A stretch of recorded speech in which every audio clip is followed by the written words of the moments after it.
Good evening, everybody. Once again, this is the UFC 153 post-fight recap with Bear Thunder Heart.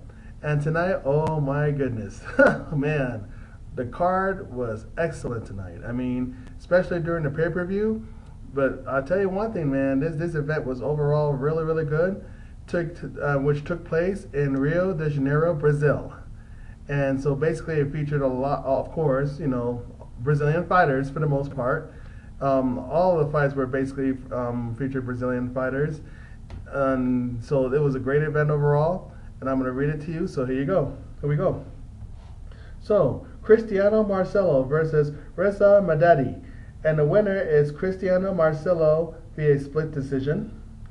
Luiz Kane versus Chris Camozzi, and the winner is Chris Camozzi unanimous decision.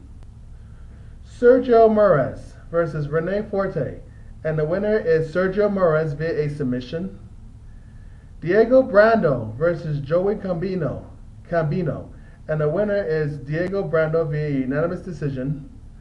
And Gleison Tibau versus Francisco Trinaldo, and the winner is Gleison Tibau via unanimous decision. And it's such a knockout, drag-out whole fight. Went all 3 rounds, went to the decision on Gleison Tibau. Even though Francisco Trinaldo gave him a pretty good fight too, but Gleison did more damage, takedowns, ground and pounds, and so forth. So congratulations. And Honey Jason versus Sam Sicilia, and the winner is Honey Jason via TKO. And basically what it all boils down to, they both started off measuring each other, and basically they both started striking. And Honey Jason just gave him a nice hook to the back of the head, which actually stunned Sicilia. Sicilia went down, and Honey Jason just kept pounding and just ground and pounding him. And then Sicilia didn't have any answer, and the ref stopped the fight, awarded him a TKO victory. So congratulations on an awesome TKO victory to Honey Jason. Now, on to the pay-per-view event itself. And the first match of the pay-per-view was Demian Maia versus Rick Story in a welterweight bout. And the winner is Demian Maia via submission with a rear naked choke. I mean, let's be honest. I mean, Rick Story is a very tough competitor, to say the least. But Demian Maia is the great jiu-jitsu practitioner that he is. Man, he just went after him. Just simply went after him to do some takedowns, or at least had him against the fence, had him controlled. And even when they had him take down, he still had him controlled to a point where, he wasn't just laying on top of him. He wasn't just controlling him. He was advancing different levels, different positions that he was putting himself into. And he finally was able to control. He was controlling the legs, spreading it out, taking them down certain ways. And then this was such a beautiful work of art of what jiu-jitsu can really do and how it really looks like. I mean, especially the fact that the guy's a master at it.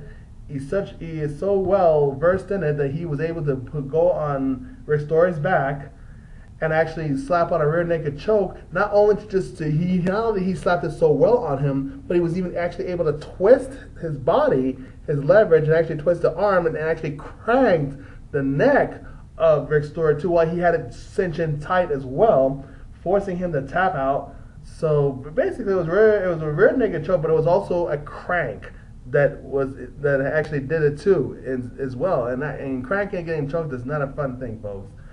Take it from me. I felt that before. So congratulations, Demian Maia, on an awesome display of jiu-jitsu and the victory with it. And this was a rematch actually of Phil Davis versus Wagner Prado, number 2 actually. So it's a rematch actually with these two, because the last time when they fought, it turned out to be a no contest in response to the fact that I guess when Phil Davis and they were striking, during the striking exchange, Phil Davis accidentally poked Wagner in the eye. I guess then the referee decided to check him out to see if he can continue, and I guess he couldn't really see Wagner, that is, so the referee just made it a no contest. So this was actually a rematch from that.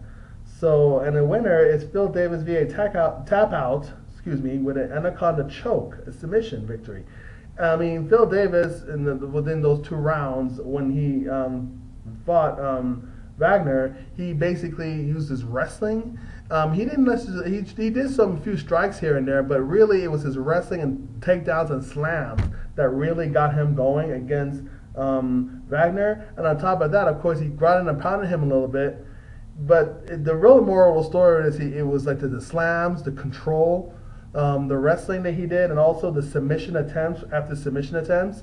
I mean, he tried rear naked chokes first, didn't work out. He even tried some side triangles, control chokes. It didn't happen for a while. And then, of course, during the second round, the same thing was happening again. He was just slamming him, taking him down after takedowns, controlling him from the mount positions, different things like that. And then finally, what he was able to do, he was able to slap on the side control, side triangle again. Only this time, of course, Wagner thought he escaped when he actually escaped from there. But the thing about it was Phil Davis followed up by being in front of him enough to actually slap on an anaconda choke and twisted him over and choked him, basically choked him out and forced him to tap out. So, my goodness, I mean, what a difference this made from the last time that I've seen Phil Davis anyway fought against Rashad Evans. This time how he fought against Wagner. So congratulations, Phil Davis, in an awesome submission victory. I spoke about Demian Maia having a nice Brazilian Jiu-Jitsu art form that he did. This was definitely a display of great wrestling form, along with the mixture of Brazilian Jiu-Jitsu that he did at the very end when he tapped out Wagner. So congratulations. And another type of a fight event during the fight that was excellent too, that went the distance. John Fitch versus Erick Silva. And the winner is John Fitch via unanimous decision. I mean, this, man, I tell you, John Fitch really came with a mission tonight. And, man, he was on a mission to win back. Not only because basically, yeah, he had a knee injury too, but he also had a real embarrassing, I will say, for him, knockout from Johnny Hendricks in 12 seconds this past last December of 2011, if I'm not mistaken, actually. 12 seconds, mind you. So John Fitch had to be embarrassed by that. And then the knee injury, too, that could not have made him smile most of the time. But, man, he came out fighting tonight. But Erick Silva did not come out to be a punching bag either. Even though, yeah, sure, he was getting beat up. But Erick Silva just kept fighting, kept escaping from John Fitch's submissions. And then Erick Silva himself tried to give John Fitch some submission attempts with choke, rear naked choke submission attempts. Oh, my goodness. From guillotine choke attempts. But the bottom line was John Fitch did more. Not only did he did some more takedowns, but he actually did a lot of grounding and pounding him to such a degree that Erick Silva was wore out. But then John Fitch in the third round was also gassing out as well. So he really couldn't finish him off as effectively as everyone else thought he was. And I even thought he had Erick Silva done to a point where I was even saying, referee, stop the fight, referee, stop the fight. But I guess the referee had in good faith that Erick Silva was still had some faculties to it enough to where he kept on fighting. So John Fitch, man, he dominated the fight, but Erick Silva did not let him punk him around either to a point where he was totally finished. And it totally went the distance. I mean, my goodness, it totally went the distance. Erick Silva disrespected John Fitch by, not taking him seriously, by trying to do certain things he was supposed to do, and didn't take John Fitch seriously. And John Fitch was on a mission like that. So, good props to John Fitch on that unanimous decision victory.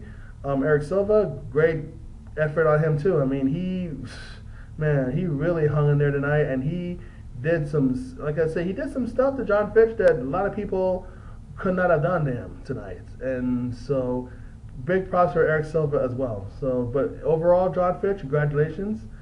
Let's see what happens from there on out with John Fitch. Hopefully he starts moving up to the top again pretty soon. Now, the next bout will be Glover Teixeira versus Fabio Maldonado. And the winner is Glover Teixeira via a TKO via doctor's advice. What I mean by that? Well, let me put it like this. It happened actually before the beginning of the third round. But basically the first two rounds, Glover Teixeira just dominated Fabio Maldonado with not only some good strikes, but it was mostly ground and pounds that he really dominated Maldonado at. But here's the thing about Maldonado. The guy is, from what Glover said when he spoke with Joe Rogan in the end of the interview, told him that Maldonado is not human. And oh my God, he don't seem to be human. I mean, he was beatable. He was immortal. He was I mean, a mortal man, but he wasn't human as far as the fact that he took so many shots after shots after shots, elbows, punches.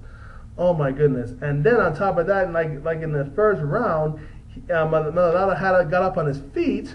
He was taking shots when he was standing, but he came back and threw some more shots. And then on top of that, he actually threw a nice, good haymaker and actually caught Teixeira in the face and actually rocked him.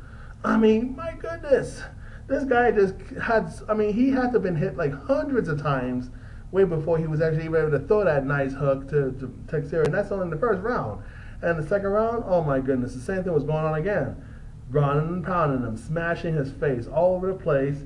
And then Teixeira, I mean, Maldonado got up and he was all saying, I'm fine. And they had to stop to check him out to see if he was still okay, can he still go? So they had to stop for a little bit.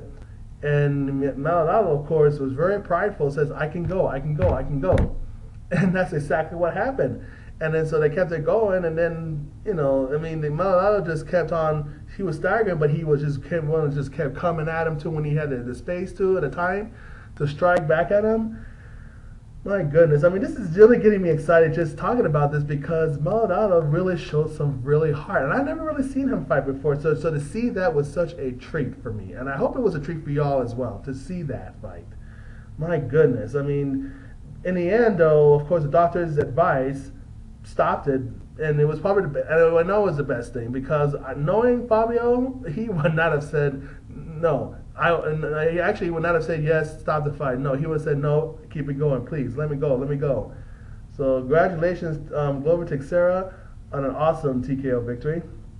And in the co-main event, Minotauro Nogueira versus Dave Herman, and the winner is Minotauro Nogueira via a submission with a cross armbar. You know, I really like this.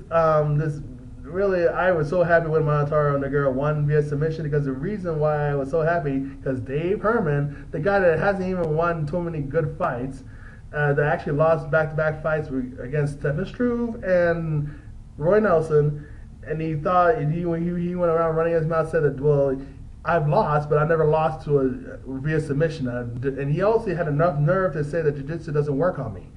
It's almost like saying that karate or boxing or various other martial arts don't work on a certain person or don't work on me. I can't be beaten by that or whatever. And if you're going to start talking like that, you're going to eventually attract somebody that's going to prove you wrong and may even shut you up or hurt you because of that. And in this case tonight, that's what happened. He ran his mouth, you know, saying that jiu-jitsu doesn't work on me. I've never been submitted. Yeah, not only did he insulted the martial art itself, he insulted the Brazilians because of their martial art, but he also insulted the Japanese too because it basically got started from there. But also anybody else or any other culture that practices jiu-jitsu, anybody else that has the jiu-jitsu in their heart and loves it as a martial art too, also is insulting the practitioners as well. So really, that's really a slap in the face for a lot of people. And those who love to see submission wrestling and things like that. So Minotauro, let's put it this way. In the first round, of course, Dave Herman thought he was going to throw some nice, good kicks to Minotauro, thought he was going to hurt him and everything, but Minotauro just kept on coming at him and just kept throwing nice, good punches, rocking him, and Dave Herman didn't really do too much. I mean, sure, when he got to the ground and when he escaped, he let him get up and everything. He didn't want to really be on the ground with Minotauro, and I can't blame him.